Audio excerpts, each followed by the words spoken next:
Round 2. Fight.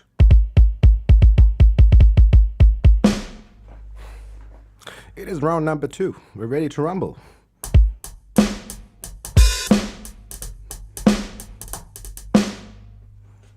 Yeah, but we are certainly not Jay Diller.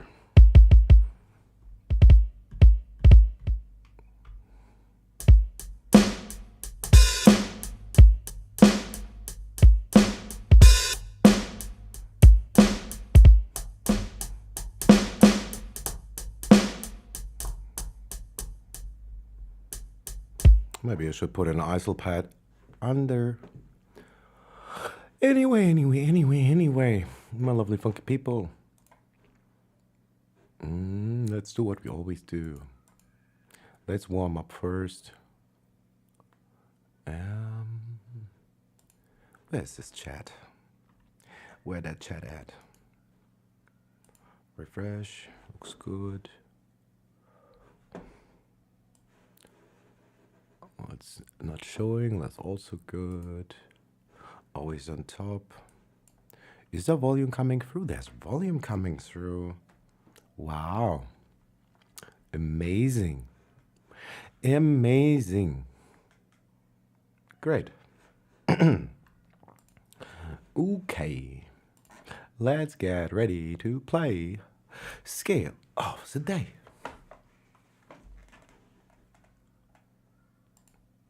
Scale of the Day.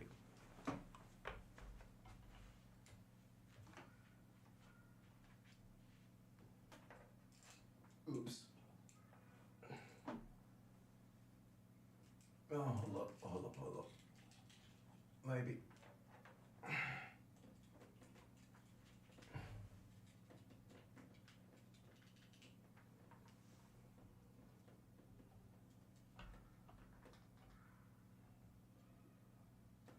Come on. Come on now.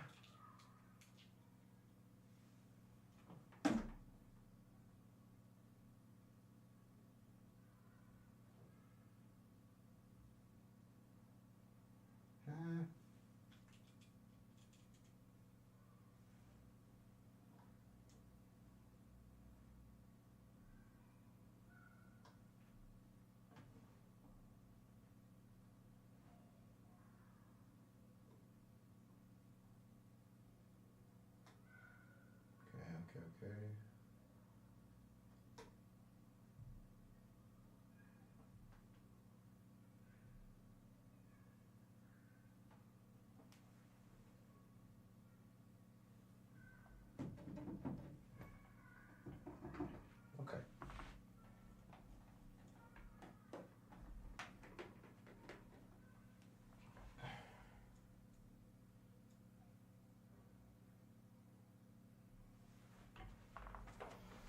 Okay.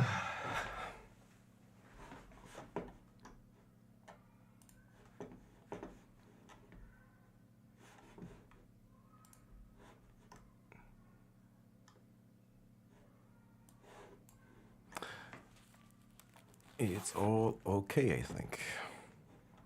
A-okay. Boom, boom, boom.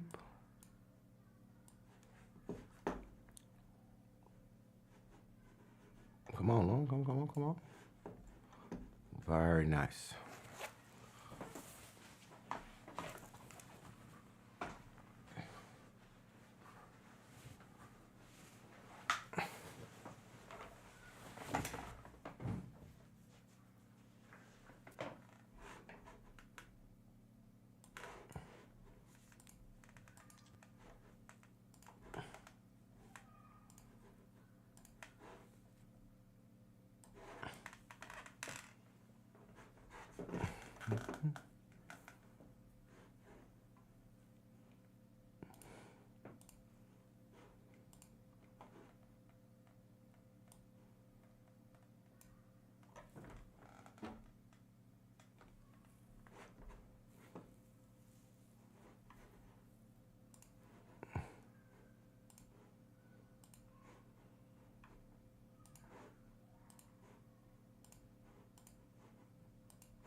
Okie dokie.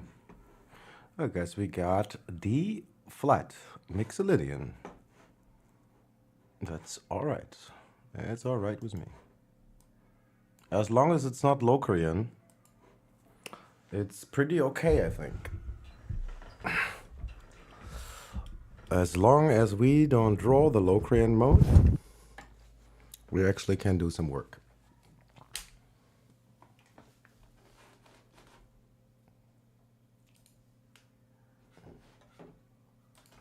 Hello, King of the Monkeys.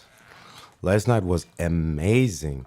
Like, you got a crazy island going up there. Seriously. I don't know what's been taking me so long to find this tribe. Been looking for you. Okay. I hope you're doing fine on this lovely Saturday. I streamed early a little bit. And I was so tired because I had some white wine last night, and it was so funny when I said like, I'm gonna run to the kitchen and get some wine and cheese.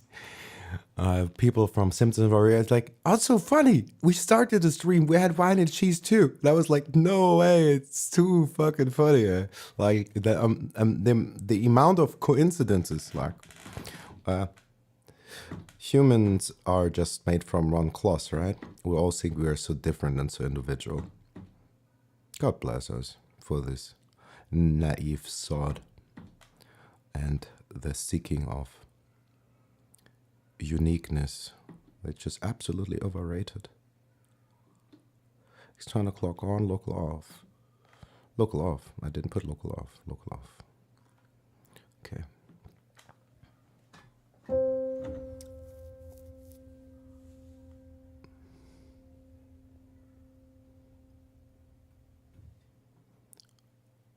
Are you doing a gig, or what do you mean? I gotta set up soon. Synchronicity. Synchronicity. I can't speak. I just had a little nap on the couch because I was so tired, and I wanted to do more music. But if I'm too tired, I really just go off muscle memory, and there's not a lot of stuff happening then, actually. Hello, symptoms of reality. Mother is back. Everybody's back. Like, do you guys ever sleep? I think I have a crazy sleeping schedule. I also don't. I forgot to ask where you guys are. Where are you located?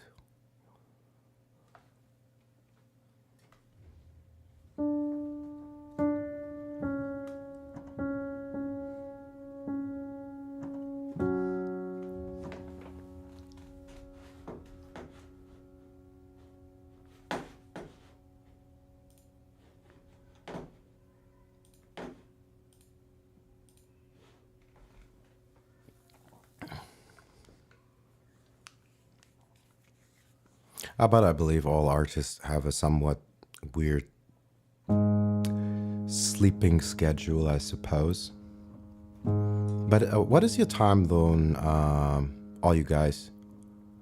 U.S. Indiana. So it is about my math skills are not so great.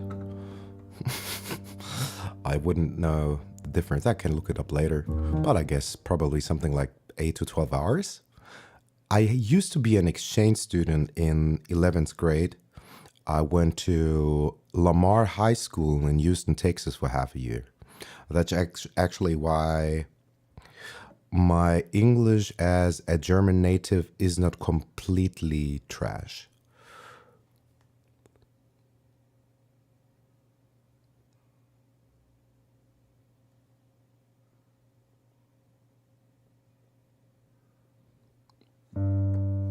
All right.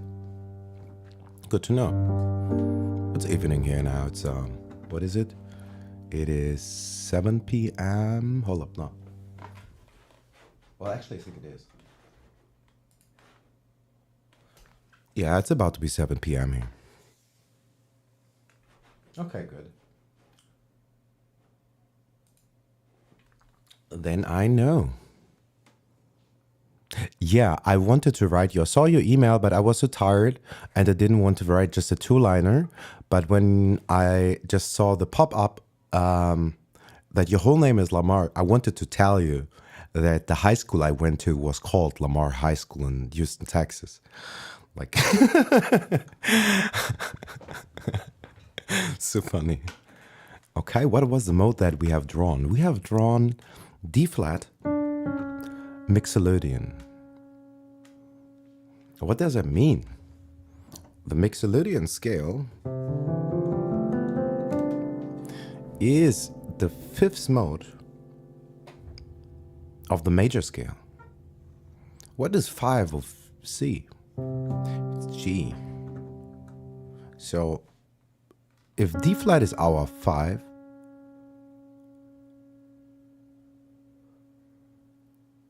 do you speak German? Are you German?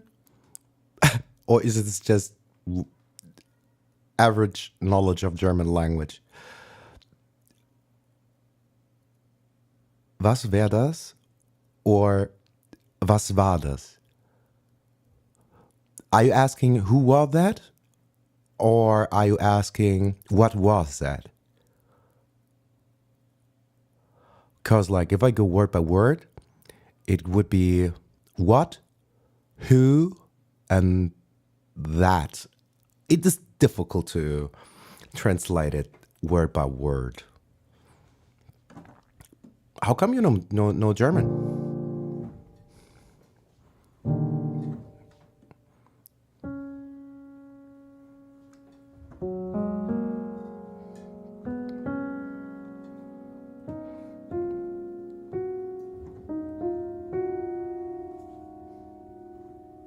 So our parent scale is apparently F sharp.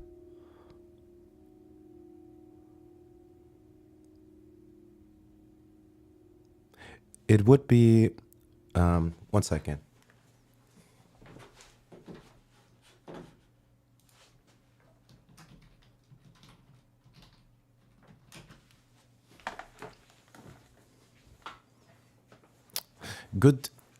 Guten Abend, Herr Eichelberger.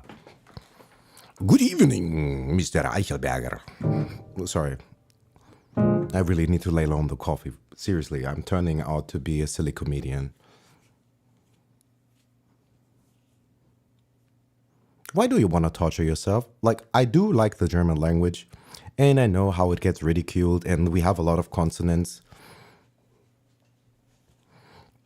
and whatnot. I know how they will get mimicked in every other English-speaking international movie, especially if it's a war movie. They will be like Schulz, Stratzen, Schrutzen, Schritzen, Schokolade, Krieg.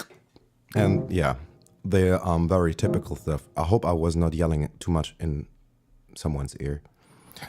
So D flat Mixolydian is the fifth mode of F sharp major. Well, let's start these notes on our home base. That's not looking so good, is it? What are we doing wrong?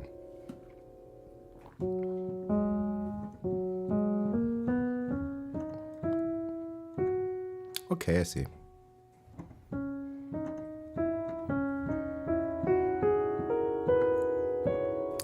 Maybe I don't see what I'm doing wrong. So, I was saying, the Mixolydian scale or mode can be found. Absolutely, and I was just joking. I do love the German language, and I think it is a very versatile and a ultimately very precise language. I believe there are certain things that are probably hard to express in other languages, but maybe I'm also just biased. I don't know too many other languages. I speak German, obviously, English, as you can tell. I've had a couple of years of French, And I was graced to have 7 years of Latin because I was sent to a pseudo elite humanistic gymnasium. You know? That's why I learned to talk smart. Appear smart. I'm not that smart, but I would know how to fake my way around academia. People are just retarded, you know? You just, yeah, you know, academia and appearance and just seeming is very important in this day and age. Not that I ever cared. I just can't do that. But I'd rather not. That's maybe why I dropped out of college.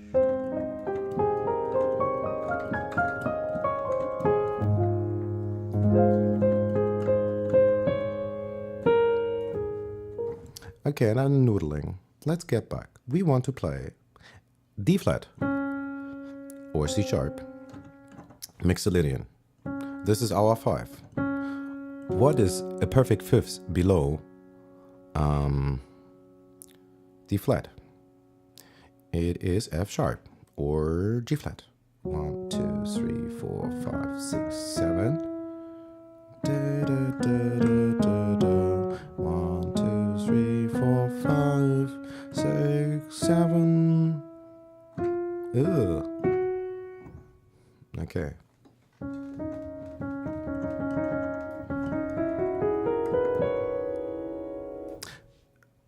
What is wrong with my brain? Seriously.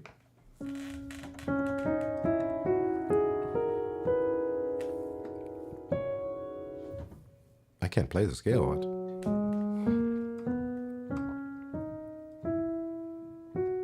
Nah, I'm playing it wrong. Of course. If you play it wrong, it can't work.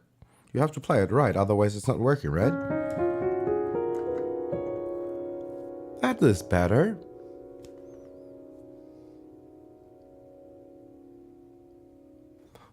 I don't know. We can do that if you want to. Like, I'm really terrible at videos. Like, seriously, I really am actually really serious about music and trying to make it. Like, I don't plan on getting rich.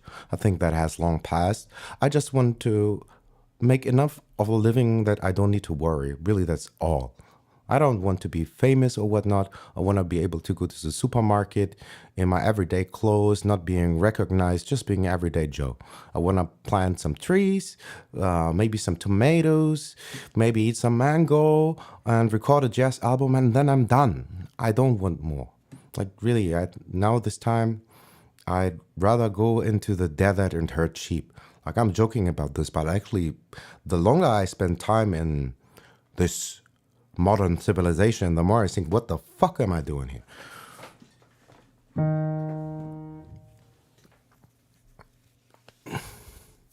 Like, every other day I'm telling my father, like, my father is from Sudan, and I don't know how well aware you are on geopolitical issues, and I also want to pretty much actually refrain from making this channel political, because I have some pretty strong beliefs, not religious beliefs, moral beliefs, and very strong beliefs on justice and morality. And I don't want to turn this into a philosophical debating club, not necessarily. That is actually, like, literature was my first love. I'm a late learner in music. I've always loved music, but I started playing the piano in my mid-20s. And half of the time, it was a hobby, while I was slaving away hours as an untrained chef in hospitality service for more than a decade. Like, just last night, yeah, and that is a smart move. It is too easy. Like, I have no problem really with religion in and of itself. I'm grateful that I was raised kinda a little bit to my taste. I wouldn't raise my kids necessarily like that, but I was, in hindsight, I'm still kinda glad. Like, to me, it seems like if we have some marbles left, and just ever so tiny common sense, like the Ten Commandments. Do you really need God to tell you that you shouldn't kill, steal, and rape somebody? Excuse me. Like, seriously. This should be making sense with or without God. Like, seriously. But really, everybody should be doing whatever they please, as long as that is not negating that the next man can do that too. We are all so free, however free we want to be, as long as we don't fuck up this planet, and as long as the next person can also express his freedom peacefully. That's it. Nothing complicated, not more, not less. Last night, sorry, I'm talking so much. Same, I couldn't afford lessons either. And actually, that can be a blessing in disguise. I'm worried about some stuff where a teacher would have been probably super helpful. I was speaking about this. It is posture. I believe you can actually learn a lot of piano or music, that is. But say like, same with dancing. Okay, dancing could maybe be easier, but like with everything that is about movement, yes, you can make your own thing. But often really do not necessarily reinvent the wheel. I was telling the story about how I started playing basketball when I was 12. And the first years, I just played by myself on a terrible little court. Like, there was sand as a surface. There was sand. Who is retarded enough to build a basketball court? Like, I'm like, what kind of city planner? What did they study? Who allowed them to design it that way? I was thinking like, have they ever seen a game of basketball? You need to dribble the ball. They could have built this court on fucking quicksand. Who does that? Anyway, long story short, I was a decent basketball player, though a dwarf. I'm not even like 1.8 meters, like I'm 176 or something. But I'm a quick and fast dribbling and kind of technical point guard. I could be a real terrible nightmare, you know? Yeah, my hands do whatever they do. I don't know what my hands are doing. Maybe I should watch my hands. We can do some piano beginning lessons. Absolutely. Also, I really wanted to do that. Where did I want to go? Yeah, what I want to say is it can be a blessing and a little curse in disguise for teaching yourself. I believe if you are not having a classical training, you are more free to develop a deeper connection by empirical experimentation. You gain a much deeper connection because you have to go through so much more trial and error just to make anything work. If you have an amazing teacher, he can show you all the right stuff, but that could negate you making the necessary mistakes that you need to make, because making mistakes is probably more important than playing right. Because if I'm playing it wrong and I know why it's wrong, I could make that wrong right. I don't know how I could. It sounds a little bit weird. I think maybe you know what I mean.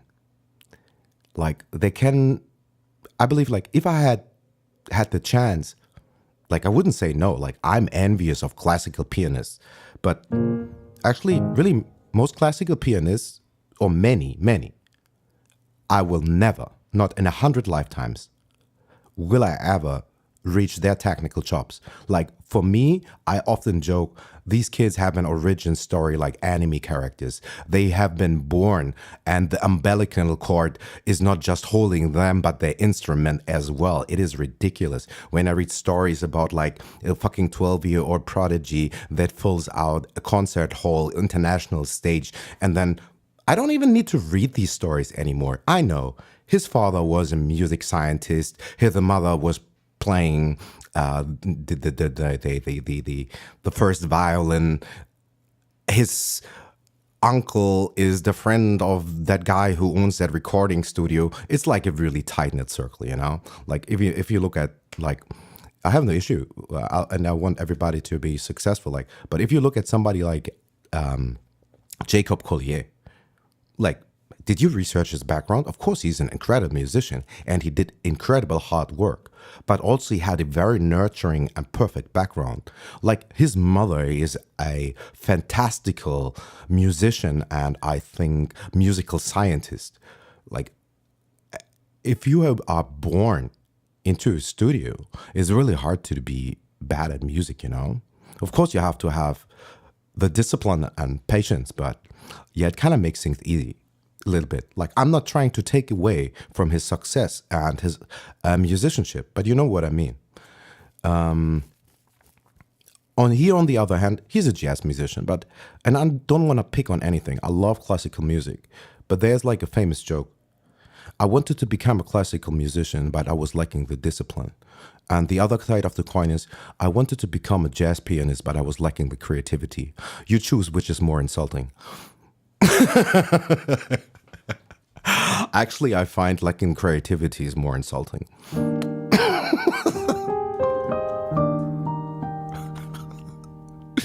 Because seriously, I'm kind of sure. Nah, okay.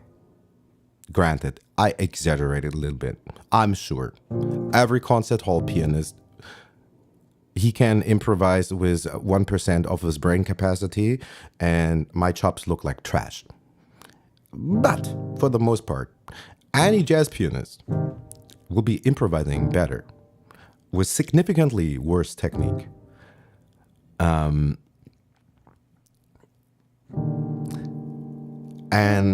I've heard amazing classical musicians say, I wish I could improvise like that. But they have been training muscle memory, super minute, perfected technique. Like, really, I don't know. I remember when I first started to get more and more serious about piano, and I've been listening to all kinds of stuff. And like I say, like all this pseudo intellectualism that often comes with this elitist sound or music, especially like classical music, is pretty elite. Not necessarily, but it is hard to get in there. Like, you have to come from a somewhat established background because it is highly unlikely that you are from a third world country and your parents will hand you a violin, right? That's not happening. If there's not enough money for food, water, or to go to school, if you have to walk to school 5 or 6 miles or run, I'm quite sure there's no money for a fucking instrument. And yeah. So it's difficult to get into. And the piano, especially, like, it's also super unpractical. Like, how do you... I've been thinking about doing street music, but that's also a reason why I need to improve playing guitar, because I can't bring my piano. I'm not Hercules. I'm a tiny man, you know? Maybe not tiny, but average. I'm not carrying this piano. Ooh, I never will.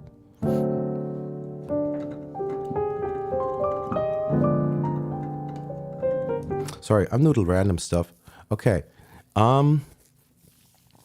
Music. Music basic theory. What do you want to know? Where do we start? Let's start at the beginning. If we learn music, we probably learn C major, right?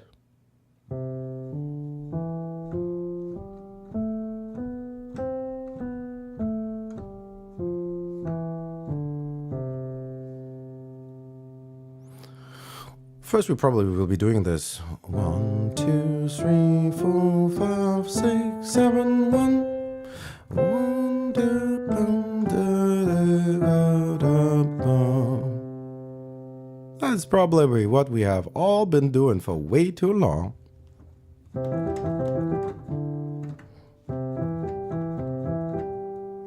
And then, after we have learned that a major scale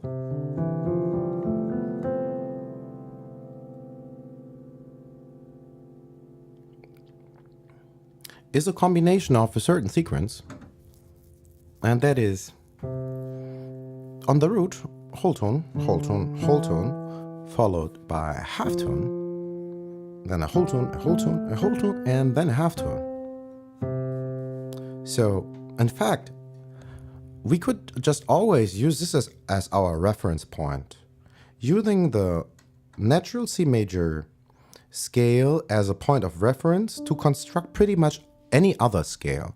We also do refer to this as the parent scale. And most everything else is a derivative of that. But there's also one thing that is also very handy to know. We know not only do we find C major within all these white notes, but if we were to start the sequence on the sixth note, or 3 half steps below our tonic or root or 1, I really encourage you to try to think numbers and not letters. It's not really mathematical, not necessarily, if you want it to be, but I find it helps to abstract the functional harmony from the key.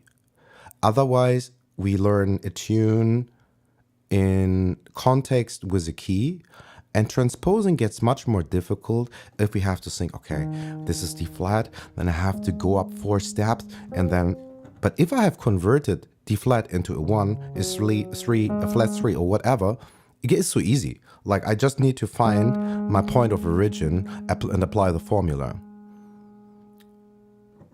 So, next we also find out on every step of a scale, what is called scale degree, we can build chords. They are called the diatonic chords.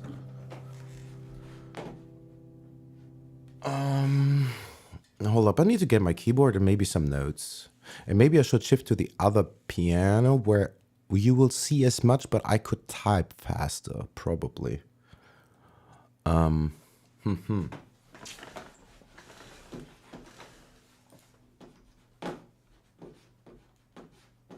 numbers are better. It's not even a question.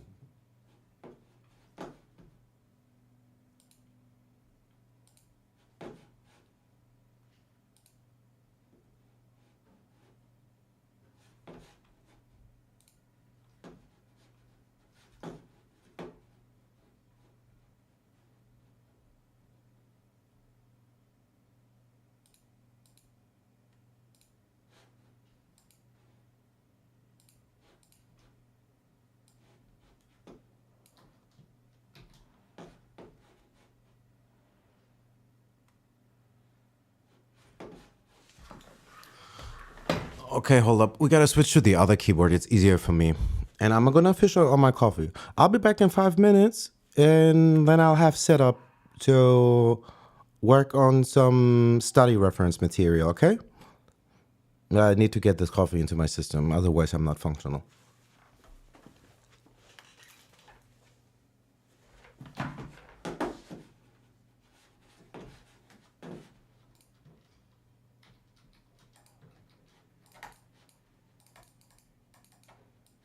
Hey, what's that happening?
Okie dokie.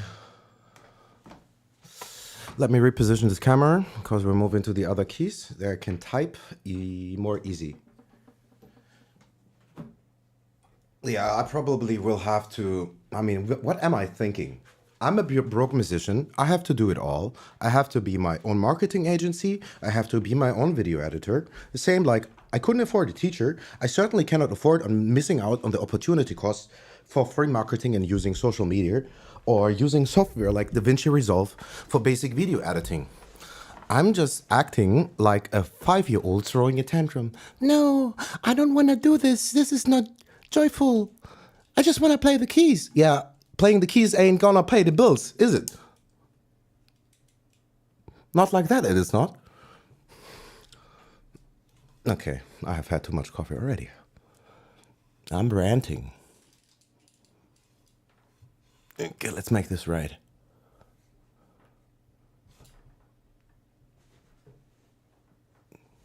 I'm just ranting for no reason. Like, seriously, I have no reason to complain about anything. We got water, thank God. We get a roof over our head, not in a war zone. We get to make music in our free time. What are we complaining about? It's crazy.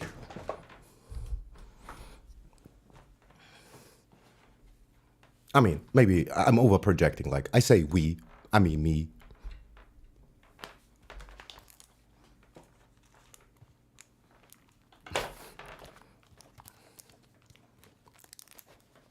DaVinci Resolve is perfect software. There's no reason to deinstall it. You install it one time and you use it forever because it's great and it's free. It's fucking industry standard. And that's free. Like, what? How are you not using that? How do you justify the opportunity cost of not using state-of-the-art software that costs nothing? Well, hard to justify that, right? All right. Let's get to it. Basic harmony. What do we actually know? Not much, but we try. We try. So God help us.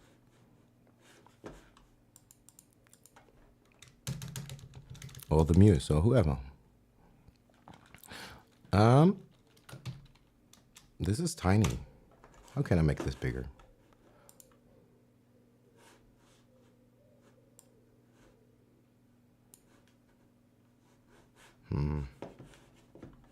One second.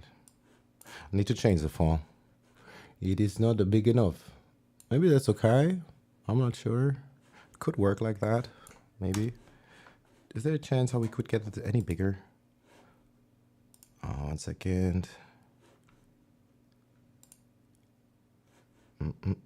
Font size. Maybe bigger. Bigger is better. Sometimes. Okay.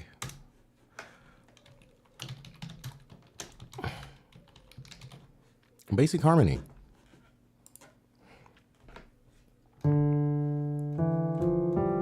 Oops.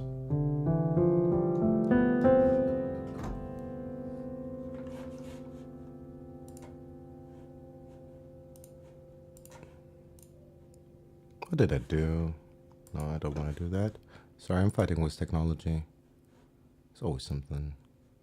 View, always on top, yes. Docs, and where's the chat? There it is. Okay. Basic harmony. You can see the notes. You can see chordy.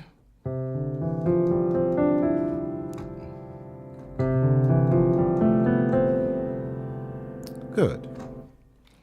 C major or C Ionian, which is the name of the mode.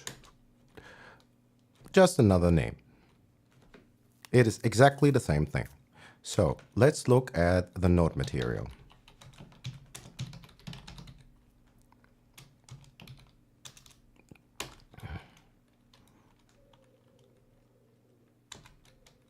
So we got C, we get D, we get E, F, G, I, B, And back to the C.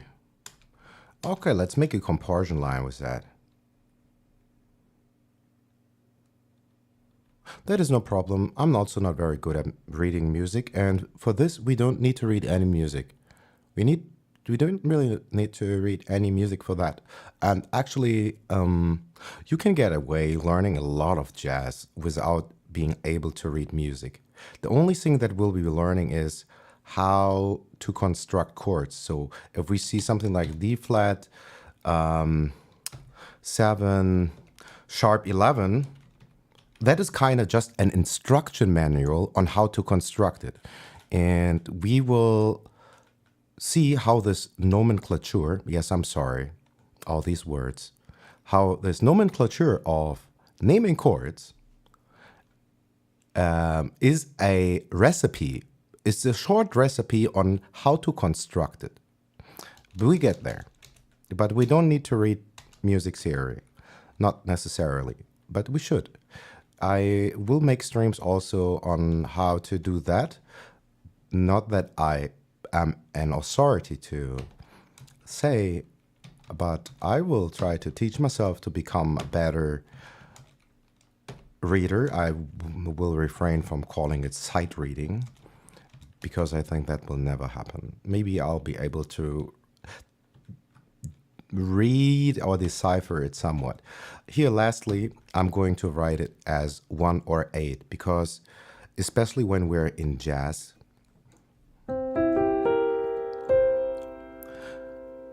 like after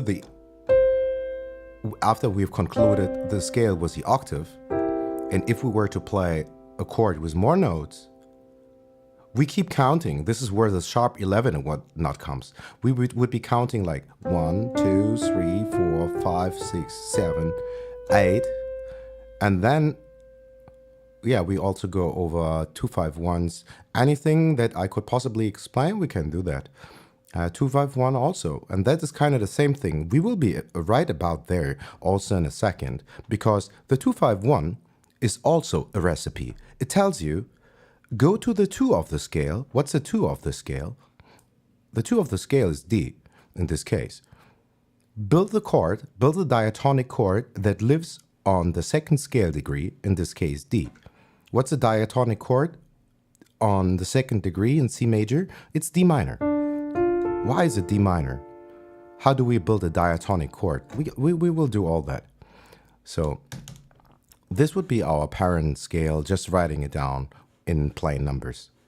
This is all fine and dandy, but it doesn't give us too much information yet. What is very preferable to do is we can, like there's this thing called, yeah, I know it sounds terrible, Roman numeral analysis. Yes, it sounds all unnecessary complicated, but I swear to God, if I make anything sound more complicated or confusing, I explained it terribly. Because if anything, things should clarify. If you think there's something super weird, hello, Mr. George, geez. And all the people in the chat that I have not greeted appropriately.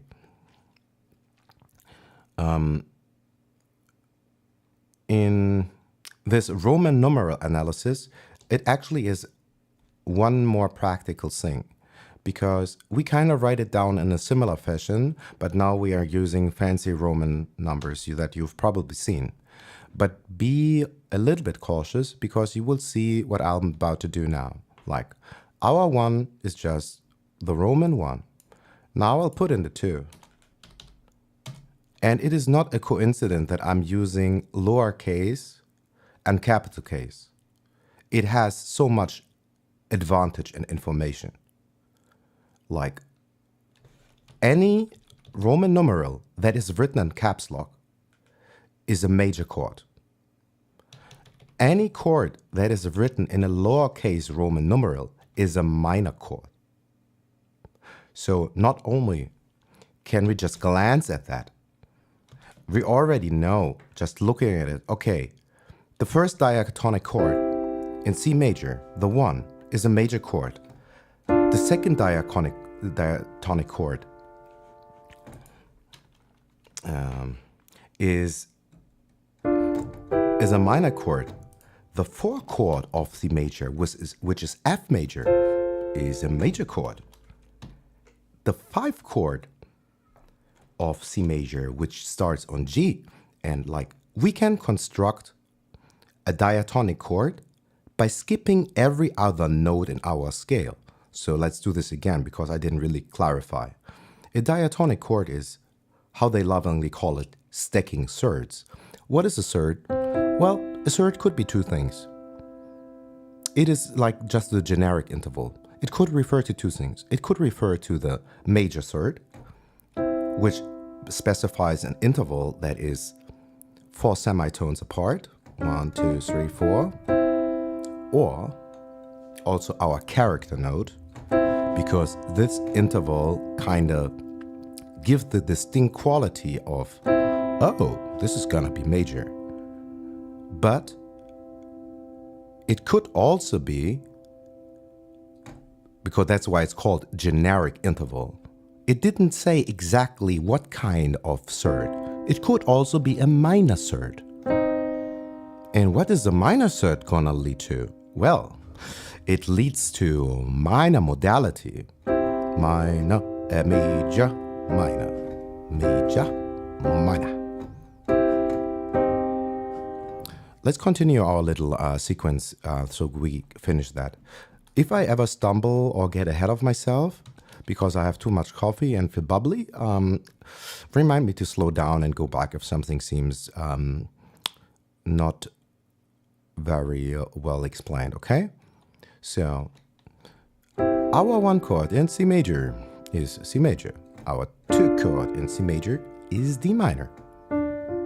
And we go about that, like I said, starting on the root on that scale degree, which is just that note, here, now D, and we skip 1.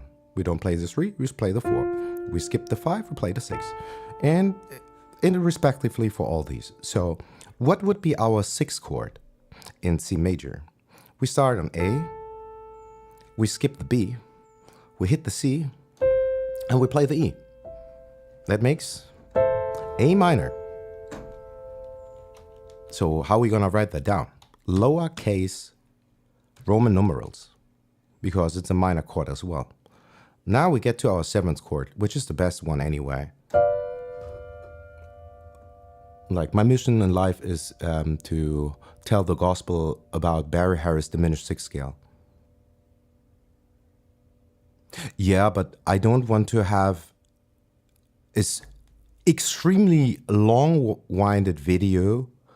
This is why I really actually should re-download DaVinci Resolve and actually work on making some proper material, because like, I don't know how long the stream's gonna be.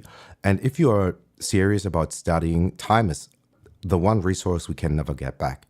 And if you have to siphon a tiny bit of information out of hours and hours of that nothing, I try to be concise and clear and not to yap too much, so it is somewhat condensed and you don't have to go over hours and hours to get this information. That would be very cumbersome. So what's our last one? The 7s. We play 7, we skip 1, and this is the one that's off. It's neither minor nor major. It says diminished. What's different about this one?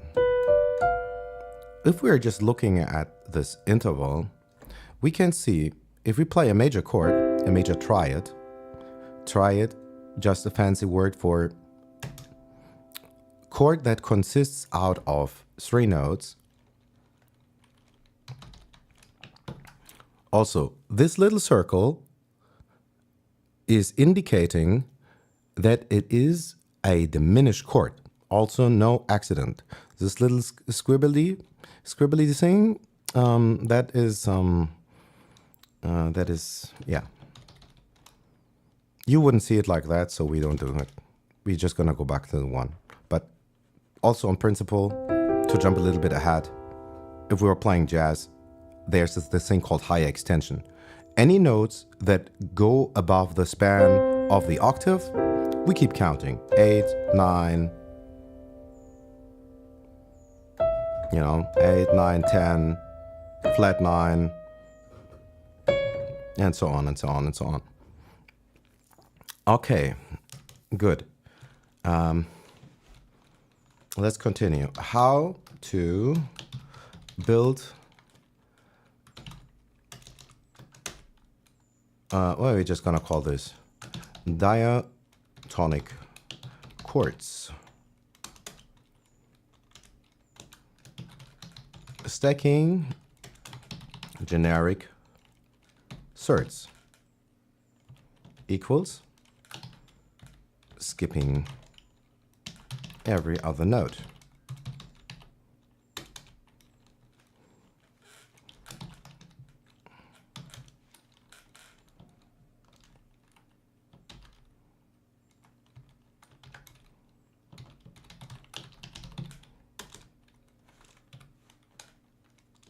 We got the C, we got the E, and we got the G.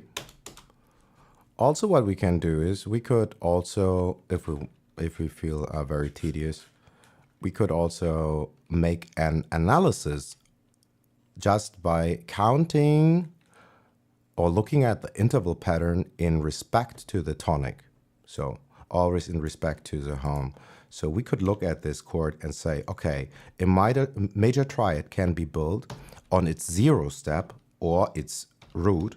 We can go either or, but in order to maybe keep it more consistent with numbers, so we don't have a sequence of a letter in numbers that looks weird. Sometimes you find it like that. But let's call our root 0, just everything, because like wherever we start, that's our 0 position. Sometimes you will find an R for root or 1, but like we are making a analysis of the semitone interval patterns, right? If we were to do that with the C major triad, we can see we got the root, then we travel 1, 2, 3, 4 semitones, 4, and then we travel 1, 2, 3, 4, 5, 6, 7. So this is how we can look at it. We know we can always construct any major chord anywhere. We go here, this D flat, we go up 4, and then we go up 3. There we have it. Another way I think it is actually pretty useful to look at is, how else could we define a major chord?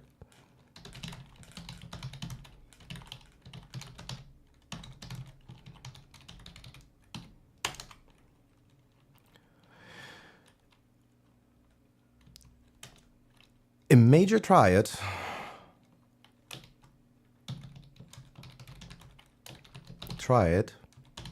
is a major third, a major third plus a minor third.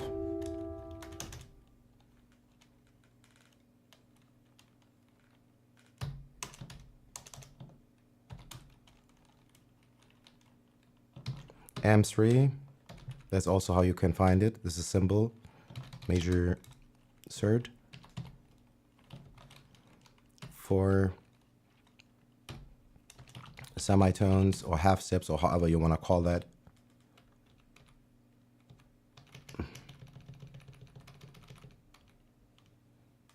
Let's get that in a new line so it all adds up somehow. Plus a minor third. And also be wary, capital case and lowercase is not coincidental.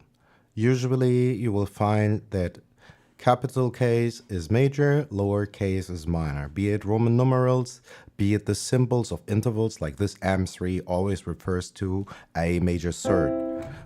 This would be called P4, the perfect fourth, a chord, and whatnot, blah. It's just words.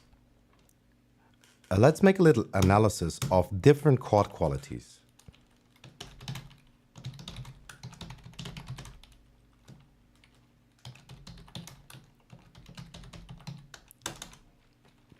We already established there's the major chord. What we just described. A major chord consists out of a major third plus a minor third.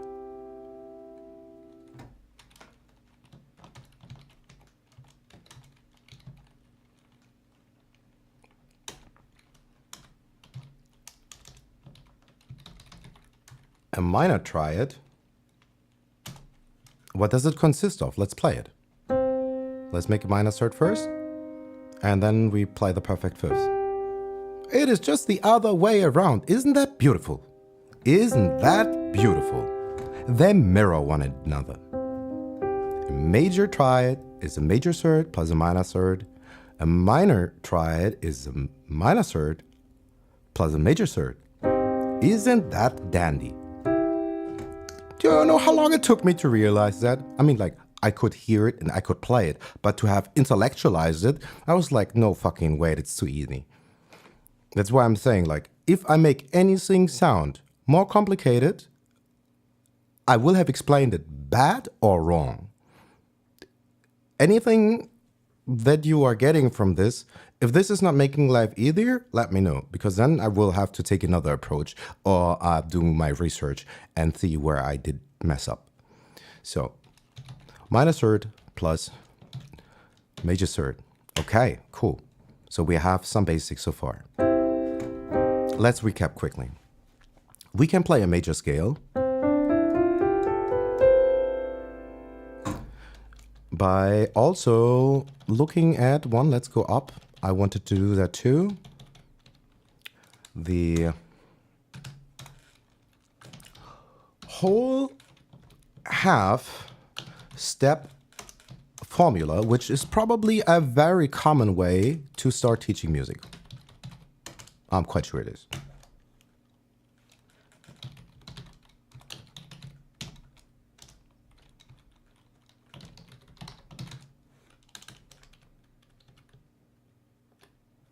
I don't know how tidy my notes are. I hope it's not too terrible. So this pattern, you know, it is whole tone. Whole tone. I hope I do this right. Let me see. Whole. Half. Whole. Whole. Whole. Half. And for some reason, I'm not quite sure if I'm writing this right. I know what it is.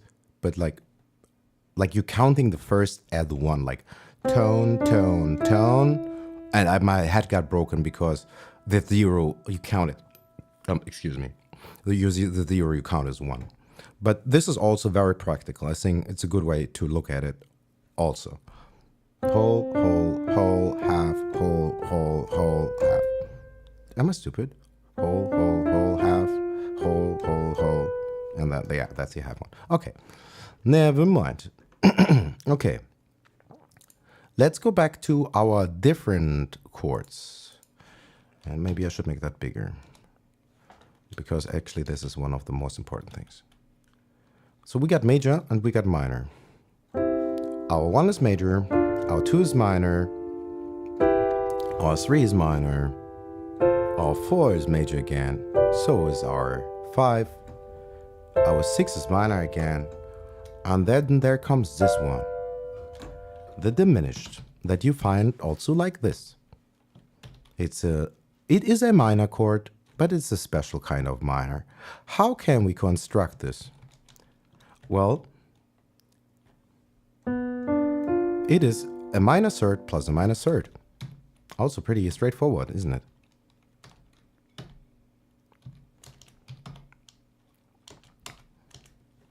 Let's play them in concession. So we get to not juggle some Latin, but connect with it on a deeper level with our ears and hands and our instrument.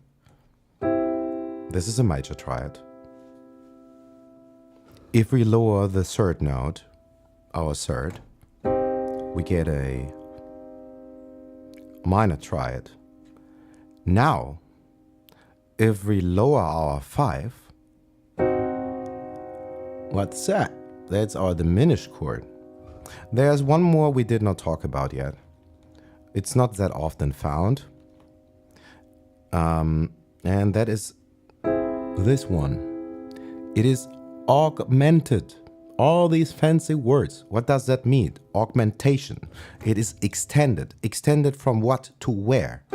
The 5 gets extended by another semitone, increasing the interval up to a sharp 5 or a flat 6. Because there's one other thing, I won't be speaking too much about this. It's called enharmonics. You may have heard it. If you want to impress a chick at a jazz cocktail party who is a nerd, you can be speaking about the enharmonic equivalence and confusion all night long. And hope it breaks the ice, who knows. Anyway, what does enharmonic means? It means we could refer to any of these notes in two ways. Because this note, we could be calling it A flat when we look at the generic A and use an accidental, this B, the flat sign, and that means we are lowering it by half a step. But also, it is exactly the same if we were calling it G sharp. That is called enharmonics. It is the redundancy of naming. It is maybe good to have heard it. It is not too interesting. Depending on context, one might make more sense than the other, but we don't really have to get into that. That's not too important. Nothing really changed. It is really just a semantic circle jerk.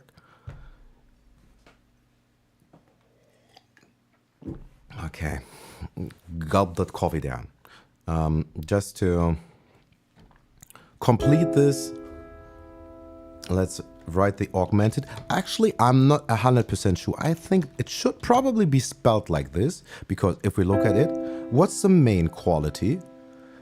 What's the quality character interval? It is a major third, so we are going to refer to the augmented chord as a variation of a major chord. So we write this in capital case. I think that should be pretty consistent. How do we go about that? We have a major third plus what? What is this interval? Another major third. Isn't that beautiful? It all just seems to make more sense by the second. Okie dokie. What have we had so far? We were looking at basic harmonies so far. We learned that C major can be found if we look at these wonderful black and white notes or wherever you are, and we do our scale exercise. We could use a whole halftone pattern formula to achieve pretty much the same thing. Then we have looked at a way how, for future use, we could find a way to be a little bit more flexible in getting our head around. Like, I encourage you to do scale exercises where you will sometimes be singing a note like C, E, G, E, G, but also then sing it with the Roman numerals. 1, 3, 5, 3, 5, 3, 5, 3, 5, 3, 5. Of course, it doesn't really work super well if you have more than one syllable, and then it gets wonky. If we have to say like 1, 3, 5, okay, we could just go 6. But if we were not saying just 1, 2, 3, or 5, if we want to call out the interval, if it would be root, major, third, perfect fifths, it gets wonky, right? So we maybe just stick to using it in context with our key, which we can omit because whatever they have, like every key is every key. We just shift the point of origin where we start. So it would be 1, 3, 5, 3, 5. So it is actually really helpful, especially the more notes you have. Okay, I hope this is still pretty much making sense. The diatonic chords, what does it mean? On every note of a scale, we can construct a chord.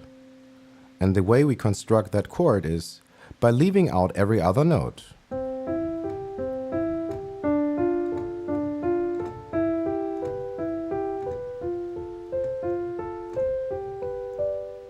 And I'm quite sure many of you have had done this exercise very often.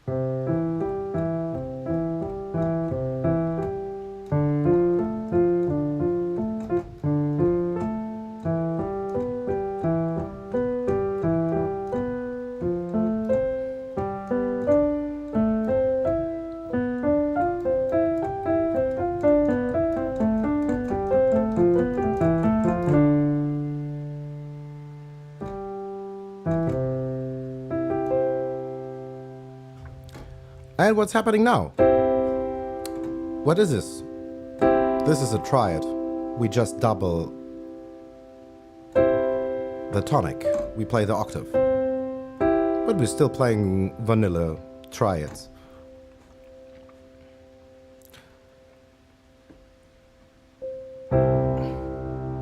We can get away making some pretty serious music just playing diatonic vanilla chords. A lot of classical music is composed that way.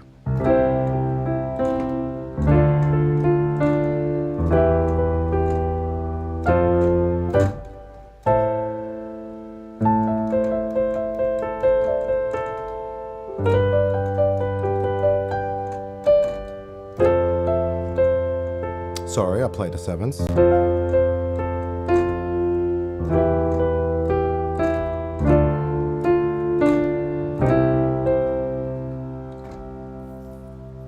No blood what?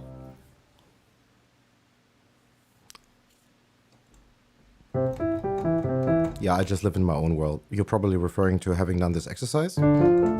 But if you're a bass player, of course you're not having done this exercise. It's hard to do that on a bass. And you know what? I'm envious of bass players. I wish I had a fraction of the rhythm in my bones. Seriously.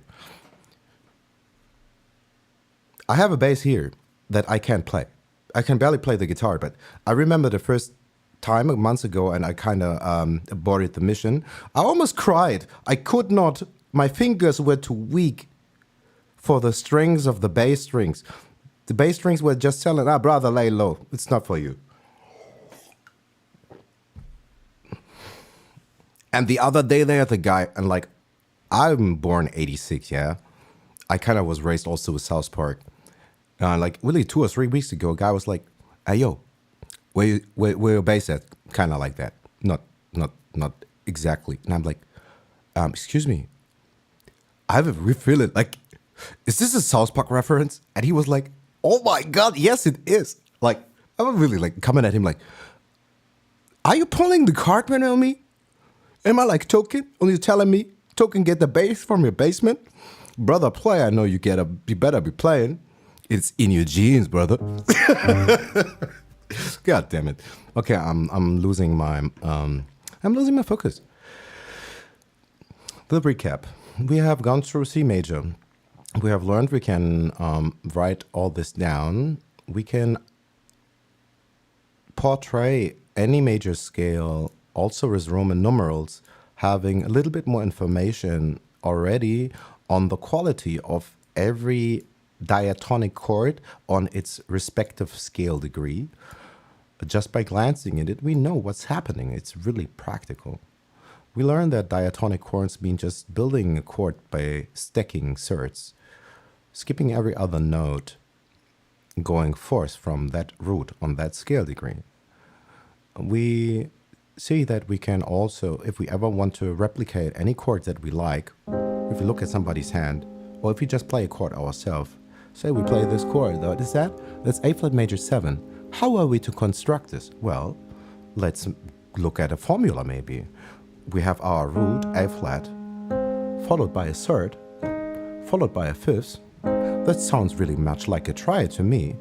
But what else would happen? What is that 7 possibly? Well, maybe it's an interval of a sevenths. Most likely. Well, let's look at that. Oh yeah, we're just stacking. Again, root, major third, fifths, 7. This is the major 7. Like, this is how we could go about it. If we... Yeah, man. But seriously, I'm also a lot into Latin music. And I often jokingly say, compared to the rhythm section in Latin music, I feel like I can't even clap in rhythm. I feel like I have no funky bone.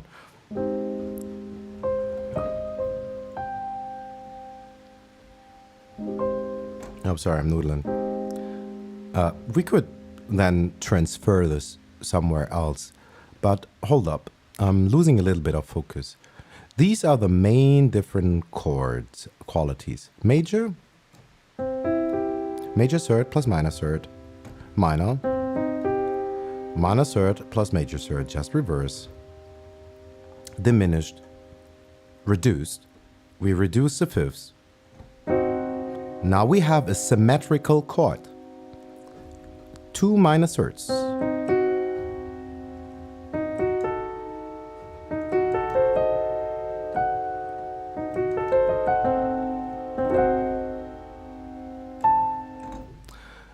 And we could go on for this forever and ever and ever, and we sound like we are in a haunted maze in a film noir. Anyway, let's look at something that is very important. Let's look also at, we said that triads, sorry, hey, what's happened there? Triads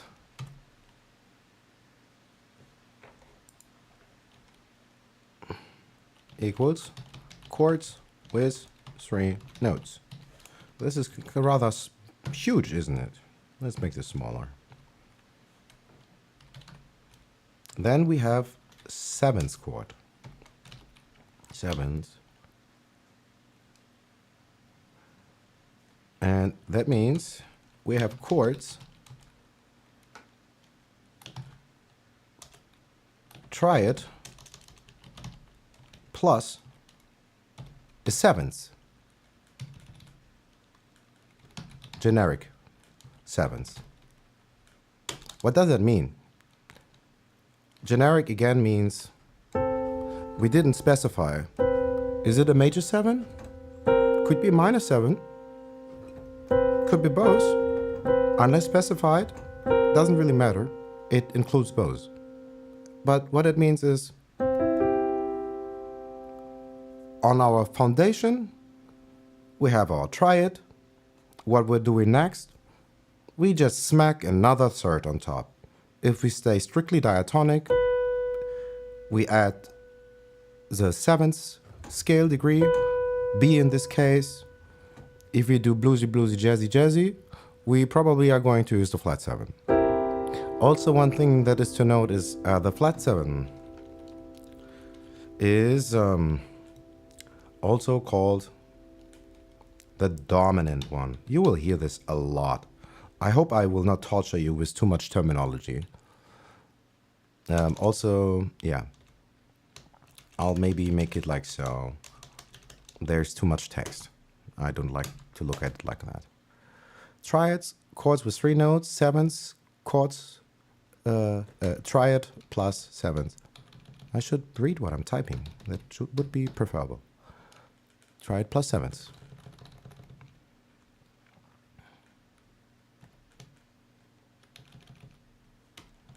I'm gonna type 4 notes just for that, just to be sure. Okay. But actually, what I find is one of the most helpful and practical things that took me way too long time, and we will have done this intuitively without knowing, and it broke my brain over years not understanding this very basic and simple concept. As these intervals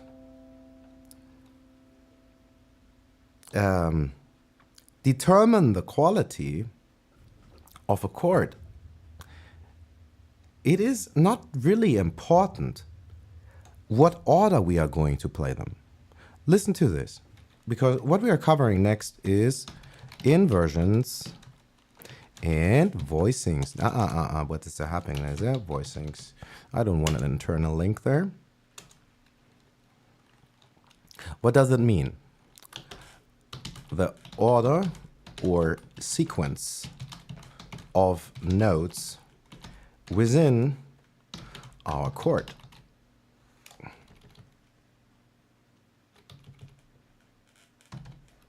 Once we cover this, we actually can really go to town with so much. But I believe actually really inversions and voicings is one of the most essential and at first seemingly tricky parts, but then we realize probably the problem isn't with our ears, it's with our eyes. I'll show you in a second.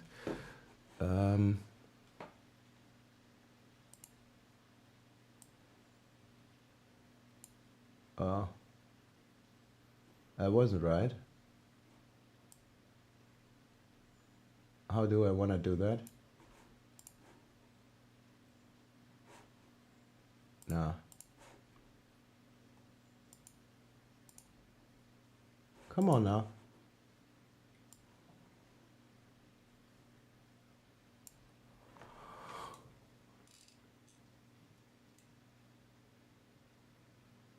Okay.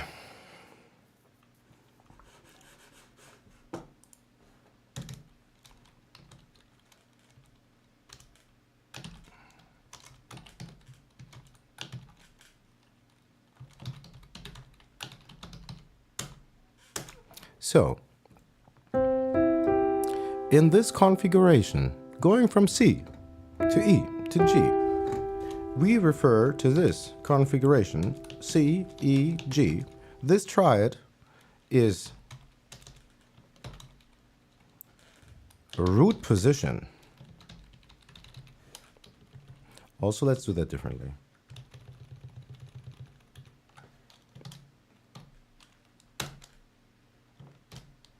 Let's do it like so.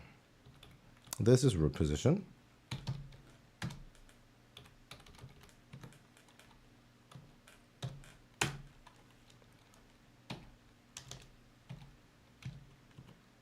Hey, why is it formatting it like so nasty?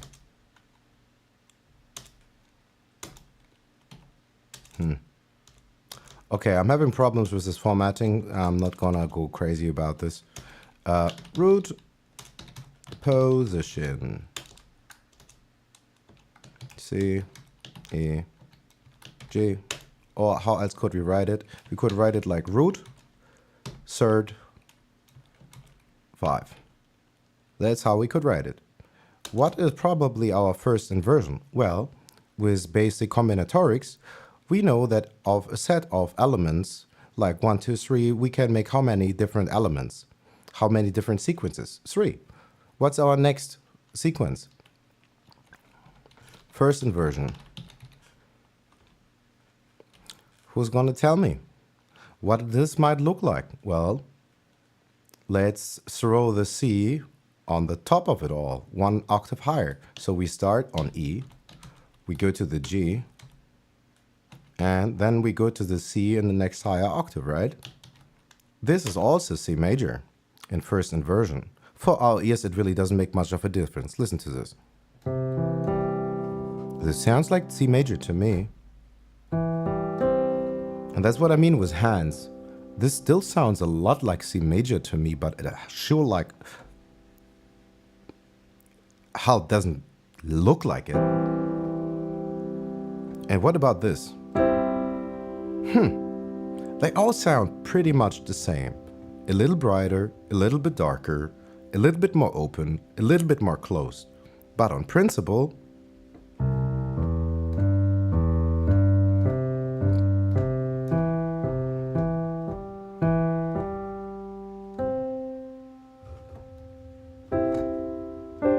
sorry, misplayed.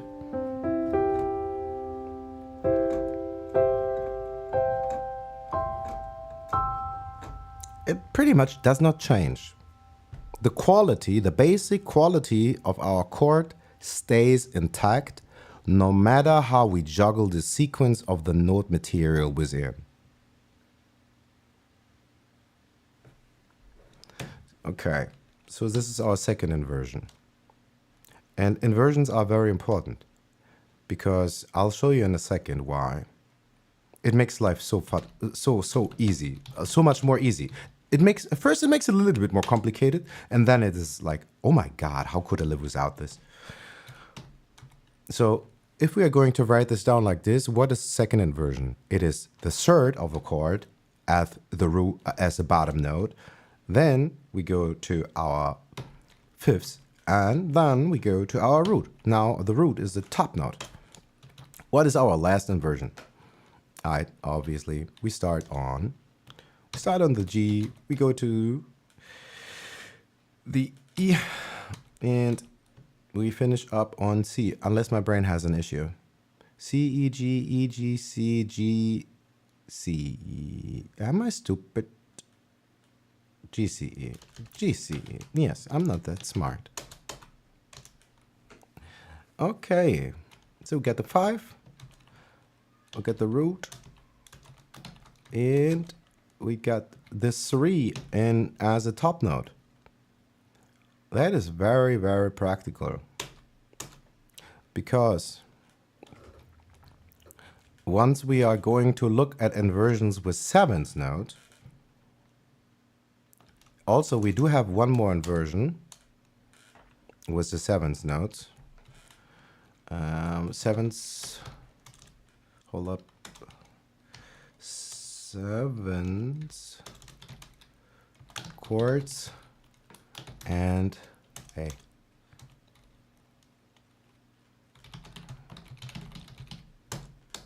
of course, with any set of 4 elements, you get to do some more combinations.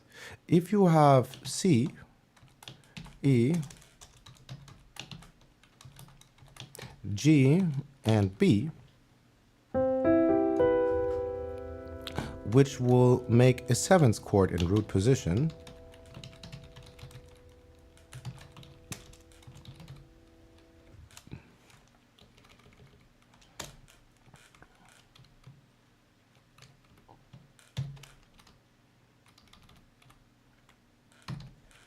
are you still with me? Nobody's saying anything. I don't know if my stream broke off or if I lost you or if I'm just talking to myself, but yeah.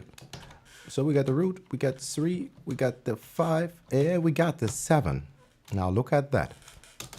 Okay, what would be our first inversion? Same principle applies. First inversion of this would be the same, just throwing the E to the top as a C. So we got E, G, B, and C is our top note, just like before. So we got the 3, we got the 5, we got the 7, and then we got the 1. And I try to speed this up a little bit because it keeps repeating. And yeah.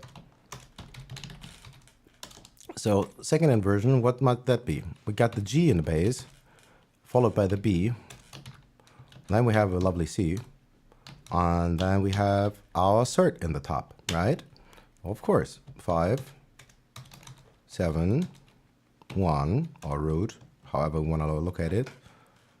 Better make this consistent. Let's choose this, maybe.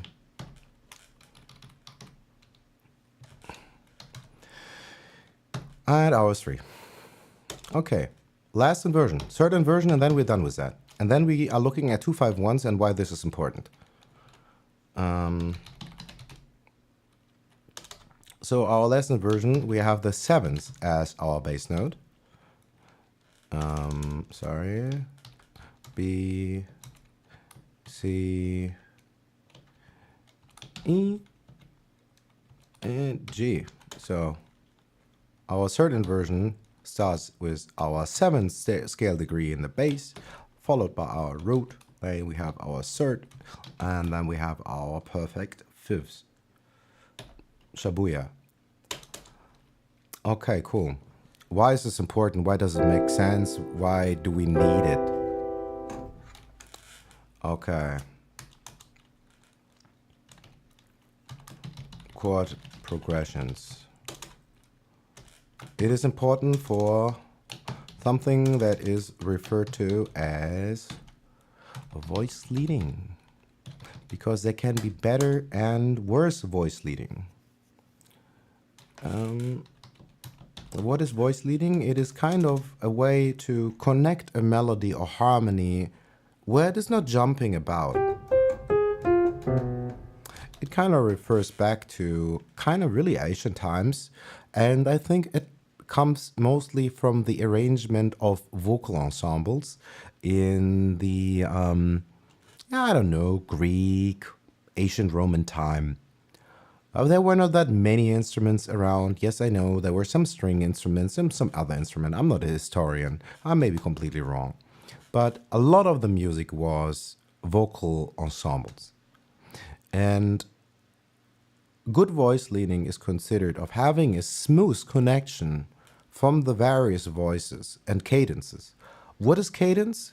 Cadence, if we are going from C major to F major, we are looking only at the root note motion. Root note motion is called cadence. You know, like the inflection. What is the harmonic movement? Da, da. That what we're actually able to sing when we are with a monophonic instrument like the voice. Because, let's be honest, unless you are some extremely crazy otherworldly singer, either a Mongolian throat singer or someone else that is crazy into jazz and can sing overtones, and I only really know a handful of people who can pull that. They actually don't exist. And it is, I don't know if it's even true polyphonic, or if it's a kind of modulation, ring modulation that you do with your vocal cords, and it just seems as if it was polyphonic. Long story short, good voice leading, because the human voice, unless you are an opera singer, has a somewhat narrow range, or a constricted range. There's the sweet spot. And if we listen to any kind of popular music, we'll find that humming or singing the tune will not afford too much effort. It's not gonna be a crazy melody you can only pull off if you can sing, I don't know, something in the 5th octave like a soprano or something. It's not gonna be jumping about. It's gonna be something smooth. I don't know, something simple. So let's try to play a 2-5-1 and also note the Roman numerals. 2 is small, 5 is big, and 1. In a major progression, if we were in minor, that would change. Because if we were in A minor and we call A home, we have a 1, but because we build a minor chord on here, we would have a, where we would write this as a lowercase 1. So yeah. Okay, let's write a 2-5-1 basically in C major. Let's try, how would that look like? We are playing just diatonic chords. So let's play, just for warm up, all the diatonic 7th chords in C major, just for fun. Then we do the 2-5-1.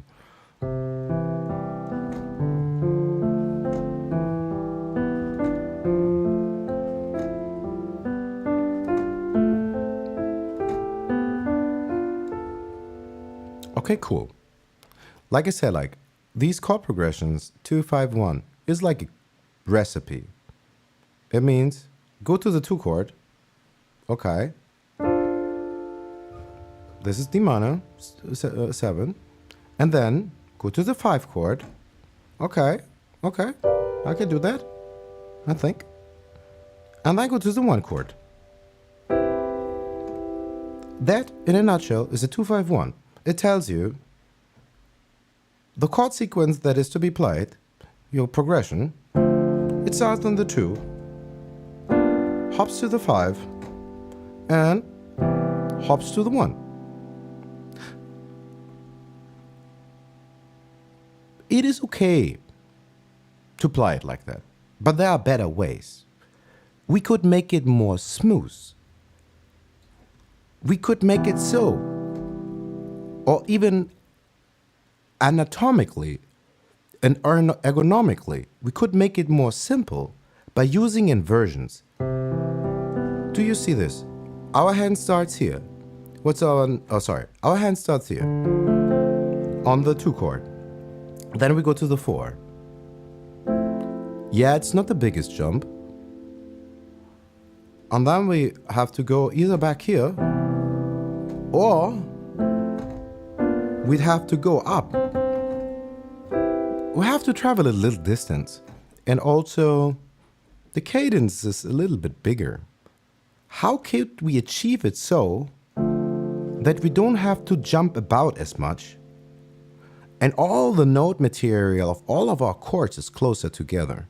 That's when we are thinking about voice leading and inversions to achieve that. Because the basic quality of our chord is not reflected by the order we choose, but just by the notes we have. That means we are free to choose a different sequence. Let's find a couple of sequences that will make it so that we have to travel the least distance in intervals from one chord to the other. So our 5 chord is here. That would be another 5 chord, right? That would be just the dominant 5. This is major 7, this is flat 7, that's all it is. Major 7, flat 7, doesn't really matter. Both are 7th chords. How can we bring these together? We could either use maybe an inversion. If we put our top note from our... I'm misplaying. I'm on the 4 chord, not on the 5. This is our 5. I'm sorry. We will try to find inversions that will create less jumping. We don't want this. We are not playing stride piano. We want to play simple music. And if possible, because we are beginners, we cannot have too much hand independency. So we rather have something a little bit more simple, where one hand can maybe play some block chords and the other is free to play melody. No worry, man, no worry. How would we do that? Let's try to find an inversion of D minor, our 2 chord. We're going to throw the root into the top here. And look at that. How much closer are we already to our 5 chord now? Now our bottom note is just one whole step away from our next chord. Now we could do this. We have already much less distance to travel. Let's play another inversion. Let's throw this 1 octave higher. So we will be playing this. Interesting, huh? Look at that. That could also be our 2 chord. And do you see what? If we go from the second inversion of our 2 chord into our 5 chord, do you see how nice and clean that is? And also one more thing. Not only does it travel a shorter distance and creates better voice leading, these chords share already 2 notes. They are sharing the D and the G. Ain't that practical? We could go from 2 to 5, 2, 5, 2, 5, 2, 5. Okay, cool. I can live with this.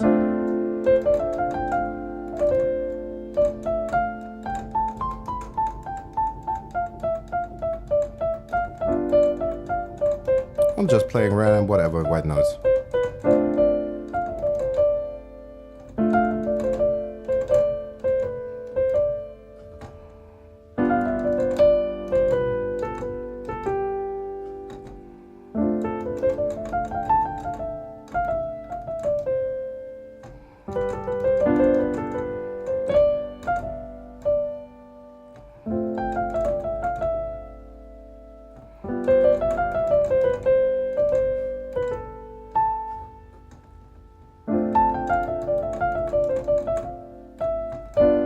We could already do some great music. Just going from 2, 5, 2, 5. Alright, let's get our 1 there so we are a little bit more complete. How do we find a nice 1 that is also in the neighborhood? Voice leading means get chords from the neighborhood.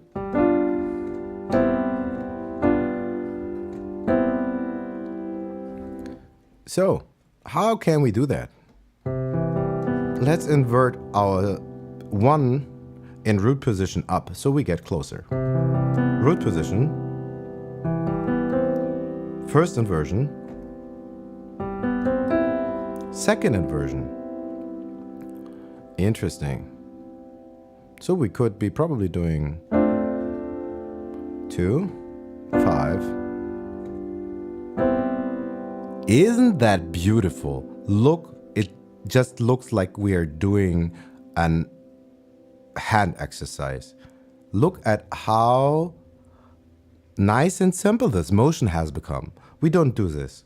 We don't do jumping. 1, 4, 2, 5, and either this one or this all root position without good voice leading. That's nasty. Let's see. Let's do this again. Second inversion, 2 chord. 5 chord. It's all right there in the neighborhood. So we get a 2, 5, 1 that we could play like 2, 2, 2, 2, 5, 5, 5, 5, 1. Ain't that pretty? It is so functional.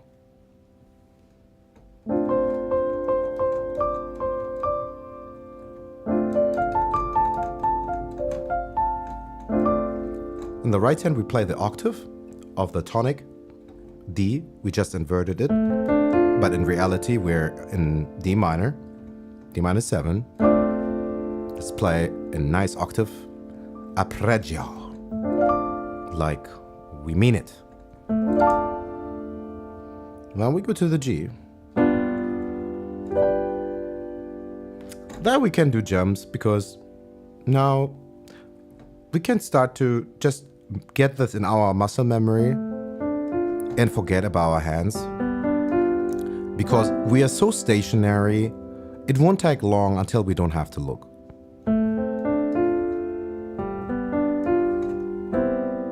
And if any are you familiar with some jazz standards, you might find if you just keep doing this kind of shape,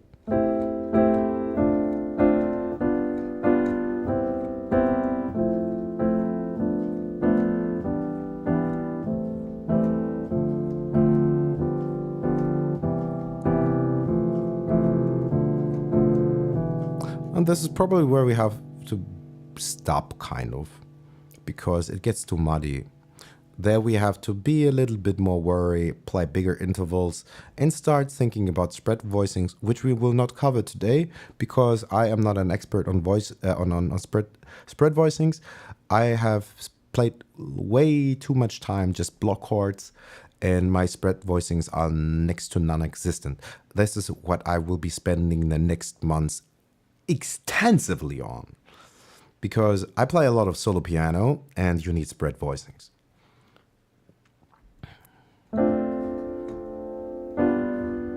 But let's noodle a little bit. Let's have some fun. Let's noodle. Let's noodle.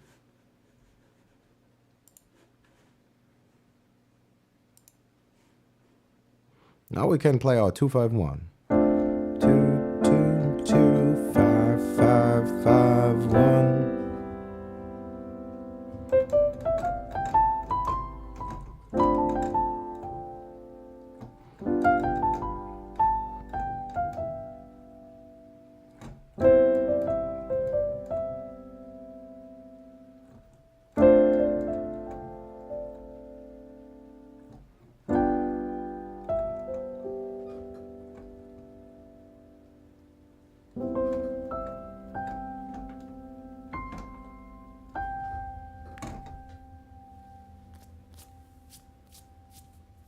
I think there's a mosquito that needs to be taken care of. I will not get bitten tonight.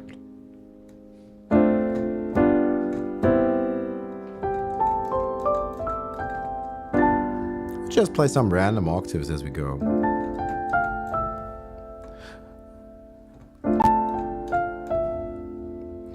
Six, 5, 4, 3. 6, 5, 4, 3. I'm calling out the name of the respective scale degree for melody reasons. So I know if I want to do this in a different key, my melodic run goes major 6, 5, 4, 3.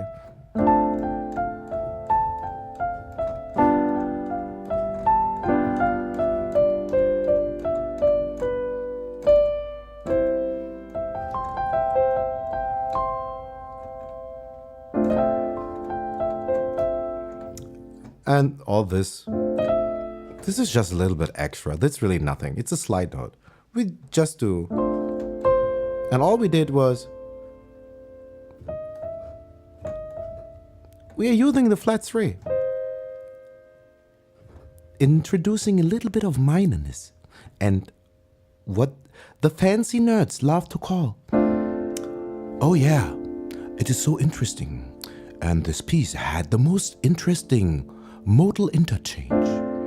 Modal interchange is nothing else but saying we can't decide between playing major or minor, basically. Or we mix bows. We modulate. Not really. That's why the blues are so cool, because the blues.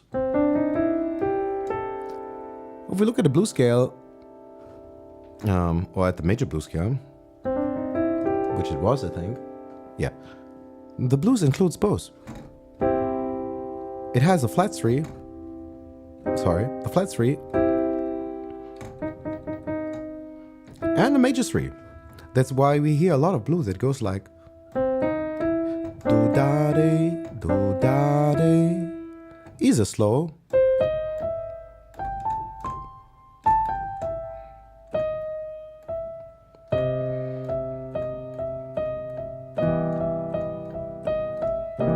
And of course, if we play the blues, we'd be playing dominant chords most of the time. So if we would put this in context with dominant chords.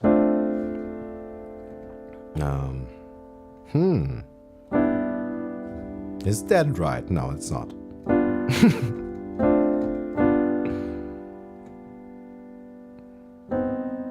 Ooh, boy, oh boy, oh boy, what happened there? Right, because this is the 7, this is the flat 7. I was just flatting the highest note, but that's not right. Inverted. That is the 7. So what would we have? With dominant 7s, it would be something like this. Yeah, I know it says now F major 6 over A, but it is just really the nomenclature. If we invert that back, in reality, it is D minor 7. Because the inversion of a minor 7th chord is what? Let's put this here. Oh yeah. The inversion of a minor 7th chord is nothing but a major 6th chord in disguise. So let's noodle a little bit our 257.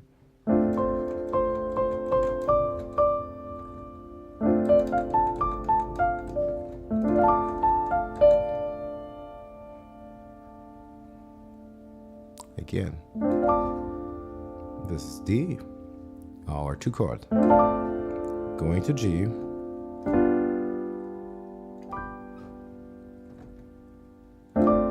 D, G, C.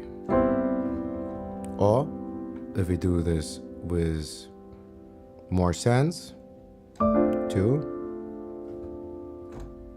5. That's all there is, pretty much. And in jazz, they will just insert a couple of more notes. Then there's stuff like tritone substitution and whatnot. And all it sounds fancy, but it actually just means go to here or go to there, play another chord just right before. Like, this is really ridiculous. It all sounds crazy complicated. It ain't.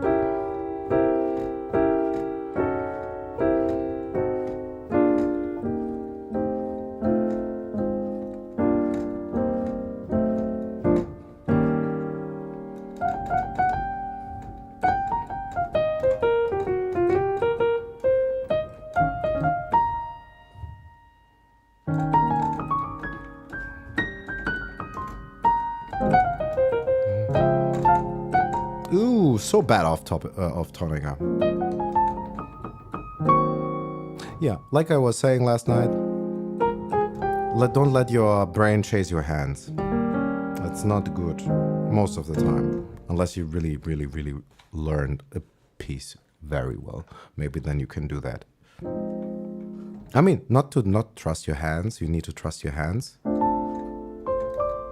because sometimes your hands do know better.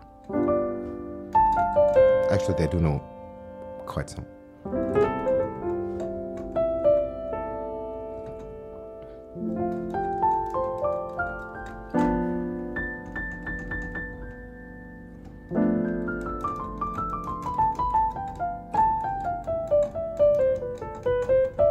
Sorry, I'll play a little bit dirty, but just to keep doing our 251, 251.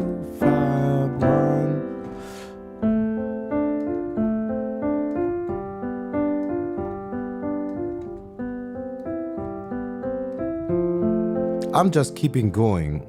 We just have 3 chords in our progression, but let's just keep going with the shape.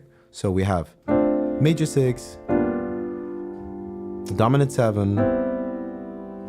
When, yeah, you see the shape. Like, we always go zup, zup, zup, zup. Close together, close together, close, open, close, open, close, open, close.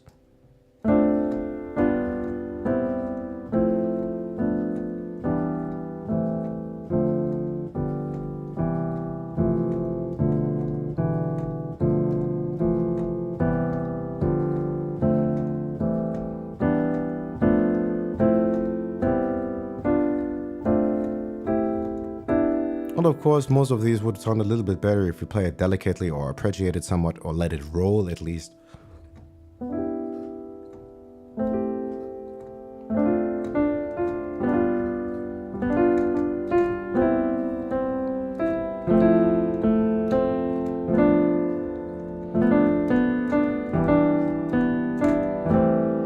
And if you're thinking of autumn leaves, you are not wrong, because autumn leaves pretty much move through these shapes.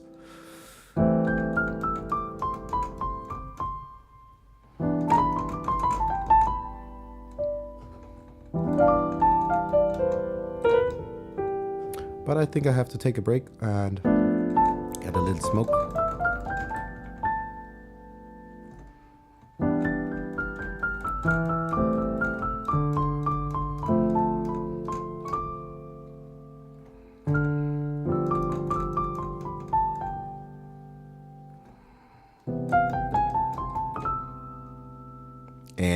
already in the blues. Isn't that chill? Like seriously, we can't just play major these seventh chords. But let's convert that last one into a dominant 7, please. I think it's better. But would be even much better, in my opinion at least, is if we were to convert C major into a little new scale. A scale that is exactly the same, plus 1 note. Some of you have heard me talking about the scale. It is what Cordy calls the major bebop, and what I would rather call the diminished 6th scale. It has also other names. It is an 8-tone scale. It is used in many styles of music, mostly in jazz, a lot in bebop. In bebop, we talked about bebop a little bit. I'm no authority in bebop. I can't play that fast for the life of me. I don't have the hand interdependency, nor the speed, agility, or whatever. That is a very complicated, intense kind of music. It is a very melodic-driven music.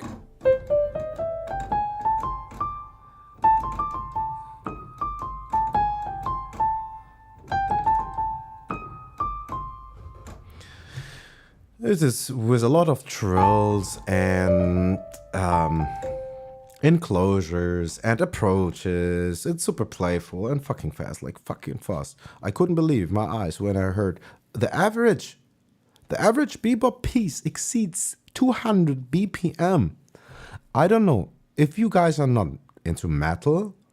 200 BPM is insanely fast.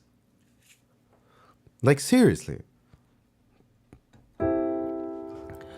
But and we want to just noodle it a little bit, and we want to have some other interesting chords. Let's make some new diatonic chords with our new scale. Before we had these chords. By skipping every other note.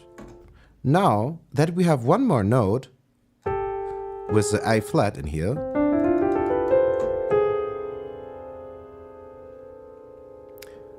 let's play our first chord in skipping every other diatonic note. We got the 1, we got the major 3, we got the perfect 5. Oh, and what's that? Usually we play the 7, but the 7 is 2 diatonic stops away.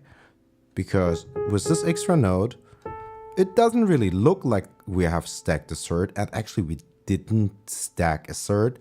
We skipped a note in our sequence, and that's the way to go about it. It doesn't need to be a third. It is just leaving out the very next key in sequence. So now we have a major 6 chord for starters. What is our 2 chord now?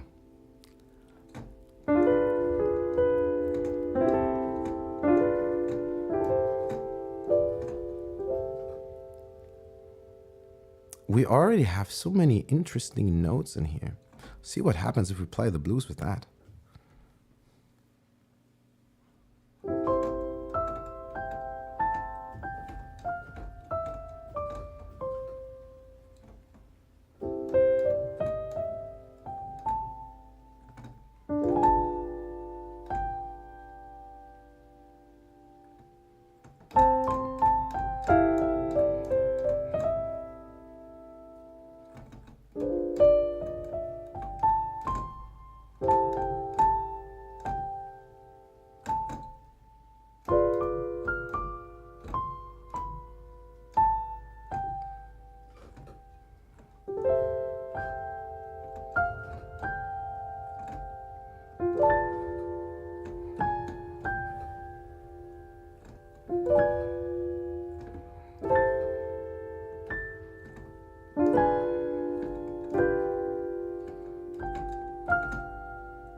We can easily combine the diminished 6th scale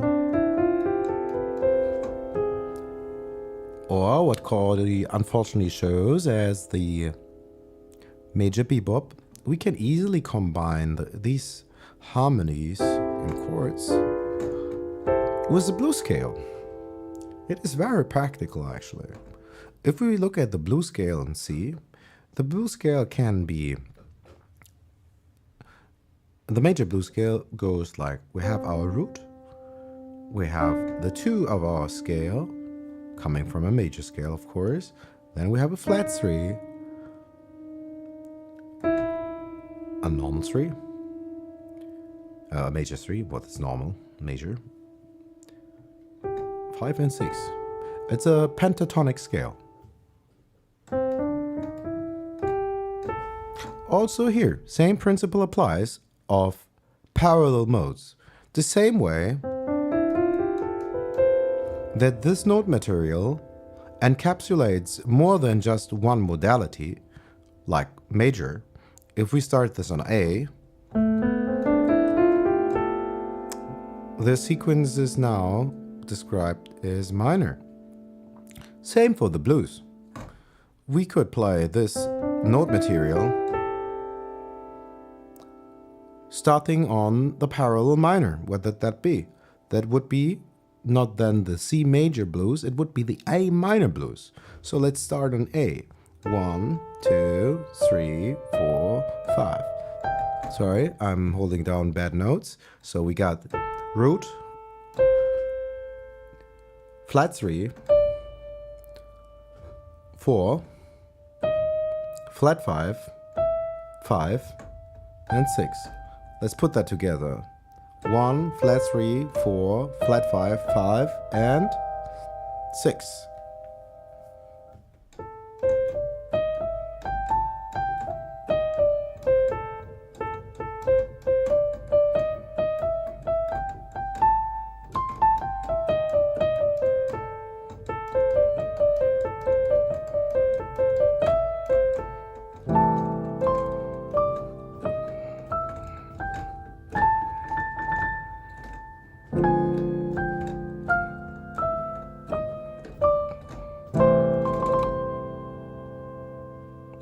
And if we feel fancy, we could really do all the generic stuff. We could go about playing a lot of these blues riffs that we know, like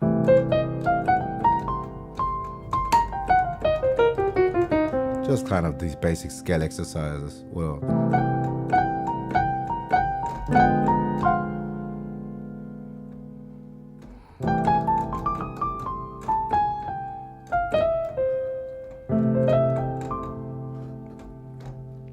or other blues riffs like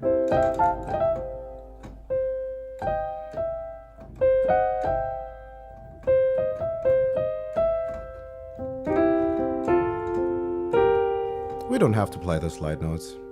Could I just go 1, 3, 5, 1, 4, 6, 1, 6, flat 7.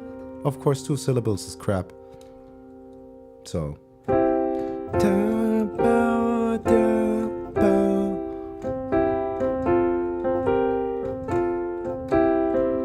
seems pretty familiar, I suppose.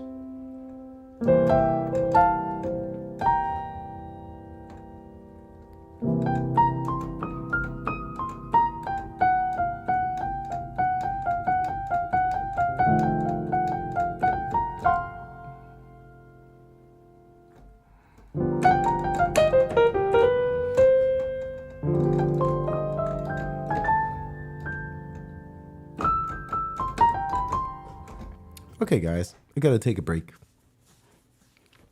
I hope this was somehow not too stretched out so I can get a ground doing actual video editing.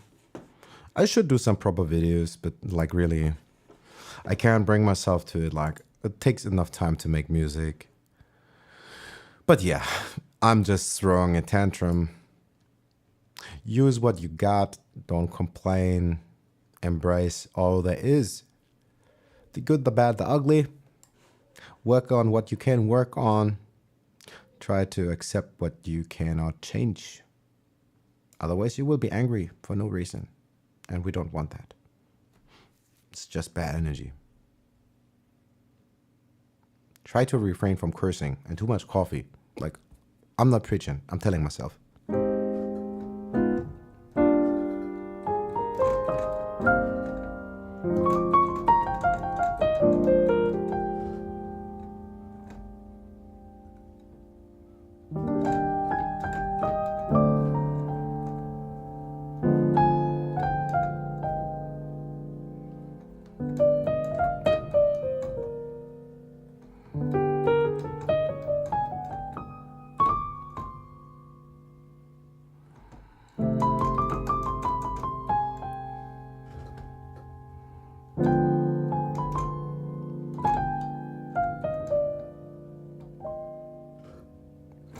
Alrighty, guys.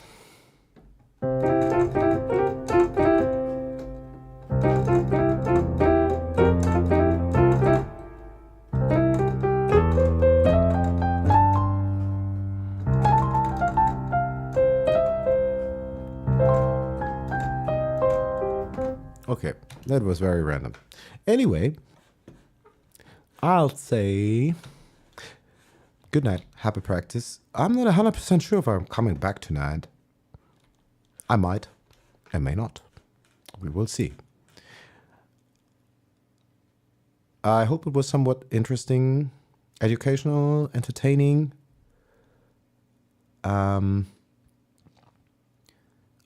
Happy practice.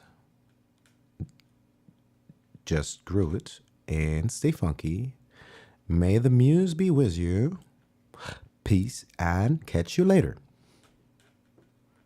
I should be better with this. I'll try to make this my punchline, but also it's boring to always do the same thing. I mean, that's why we like inversions and noodling, right?